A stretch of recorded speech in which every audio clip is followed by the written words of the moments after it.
What is going on, guys? It is the Miniature King. I hope you guys are all having a fantastic day. So guys, there are tons and tons of leaks that are going on right now for Call of Duty 2017, but this one totally catches my eyes and a lot of other YouTubers, and I just want to talk about it. Plus there's not that much news for Call of Duty Infinite Warfare, so I thought it would be interesting to talk about this. So this leak, or you could say rumor, is about Sledgehammer Games going into this guy's job and getting research on the F-117 Nighthawk. If you guys aren't aware of that, it's a aircraft used during the 70s and it's a stealth aircraft. So this information is coming from the Tech Game. It is a very popular website for tech, and this post was posted by GCali22. I'll have it linked down below in the description, like I said, if you guys want to follow along. So let's just go ahead and read this post. He says, "Hello, this may be out of place, but I didn't sign anything, so we should be good. I work at Lockheed Martin, and some folks from a gaming studio called Sledgehammer Games were at my office a few months ago. The only reason I'm bringing this up now is because my daughter encouraged me to share this information online because it hasn't been talked about. News to me, especially seeing as I didn't sign anything, which I think everyone else did. Anyways, in February 2016, a group of game designers visited my office and wanted information on the F-117 Nighthawk, which some senior guys have worked back on in the late 70s. They wanted to know stuff about the physics behind it, how it performed, and started procedures the pilot would have to undergo in order to take off. They spent about 2 weeks at the office, however they spent most of their time in other departments. At the end of their stay, they organized a presentation for the employees that you need to be signed up for. From what I understand, the people attending this presentation had to sign some legal forms saying that they wouldn't talk about the contents of the presentation.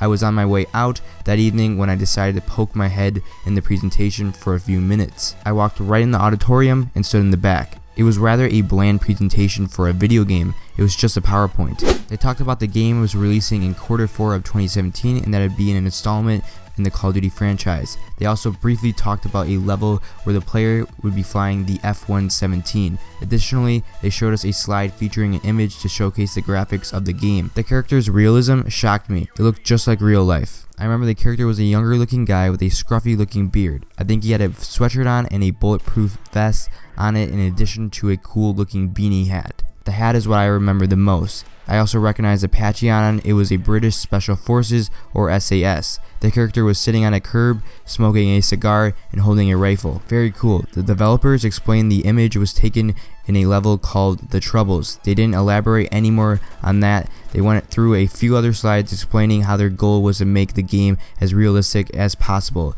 when it comes to the physics and various equipment and vehicles they learned about while at Lockheed. I left the room after that as the developers were thanking everyone. Whatever this game is, I'm definitely going to buy it." So guys, that is the full message. What do you guys think about this? Honestly, it sounds way too good to be true. It's also January, and this is when we get a lot of leaks for the next Call of Duty, but the first thing I want to talk about is the description of the character that he saw in the presentation. It kind of sounds like a character that we have seen before in the past. So this guy pretty much said that the character that he saw was sitting on a curb, he had a scruffy looking beard, wearing a sweatshirt, and smoking a cigar. I don't know about you guys, but this sounds like Captain Price. So if this is true, what if Sledgehammer Games is working on a prequel to the Modern Warfare series? This would pretty much be about Captain Price and what his life was like before the Modern Warfare series was out, and honestly, that'd be freaking awesome. But the one thing that doesn't make me want to believe that this is true is that this guy said he didn't need to sign this. He also said he just walked in the presentation just like that, and I feel like this presentation would have a little more security because this is the next Call of Duty and they don't want any information getting leaked, but this guy just said he walked in the auditorium just like that. So I feel like that's just not true whatsoever. But I want to go back to what he said in the message. He said that Sledgehammer Games pretty much went to his work and got some information on the F-117 Nighthawk. So if this message is actually true and Sledgehammer Games actually went out to Lockheed Studios, got information on all these vehicles, it looks like we're going to be going back to the past and not going to the future. But I made a video on this guy that made a menu for a Call of Duty called People's Army. I truly believe that was fake, but this message I actually believe a little bit more than that menu that was leaked a while back, I would say a few days ago. But I truly think that both of these messages and leaks are fake. Like I said before, there's not that much information to report on for Infinite Warfare, so I wanted to get this leak out there for you guys, and I want to know what you guys think about this message that this guy pretty much wrote up and about Sledgehammer Games going to his work. Like I said, I think this is fake, but guys, let me know down in the comments what you think, and make sure to show your support by dropping a like on the video. Don't forget to subscribe for daily Call of Duty content, and as always, have yourself a fantastic day. Peace out, everyone.